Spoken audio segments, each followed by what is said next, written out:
Cada paciente ele vai ter uma indicação. Um paciente que precisa perder 30, 40, 50 quilos, a caneta vai resolver o problema dele? A caneta pode ajudar, mas provavelmente não vai resolver. Aquele paciente que precisa perder 10, 15, 20, pode resolver? Tem uma probabilidade maior. Mas eu já tive pacientes que usaram a caneta e não tiveram resultado nenhum. Então, cada pessoa responde diferente. Às vezes precisa mudar o medicamento, às vezes precisa associar algum outro. Às vezes não é só usar aquela caneta específica. Então, as canetas, elas vieram para contribuir para a gente, da cirurgia bariátrica. Eu vou te dar alguns exemplos que eu utilizo a caneta. Por exemplo, a gente às vezes recebe pacientes com um IMC muito alto, pacientes com superobesidade, 200 quilos, 150 quilos, IMC acima de 50.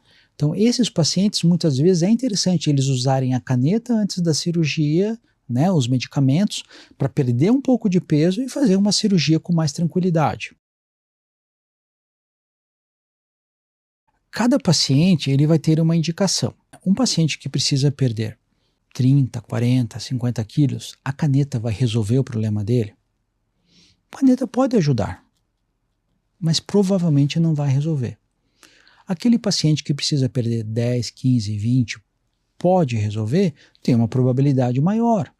Mas eu já tive pacientes que usaram a caneta e não tiveram resultado nenhum. Então, cada pessoa responde diferente. Às vezes precisa mudar o medicamento, às vezes precisa associar algum outro. Às vezes não é só usar aquela caneta específica. Então, as canetas, elas vieram para contribuir para a gente, da cirurgia bariátrica. Eu vou te dar alguns exemplos que eu utilizo a caneta. Por exemplo, a gente às vezes recebe pacientes com um IMC muito alto, pacientes com superobesidade, 200 quilos, 150 quilos, IMC acima de 50. Então, esses pacientes, muitas vezes, é interessante eles usarem a caneta antes da cirurgia, né, os medicamentos, para perder um pouco de peso e fazer uma cirurgia com mais tranquilidade.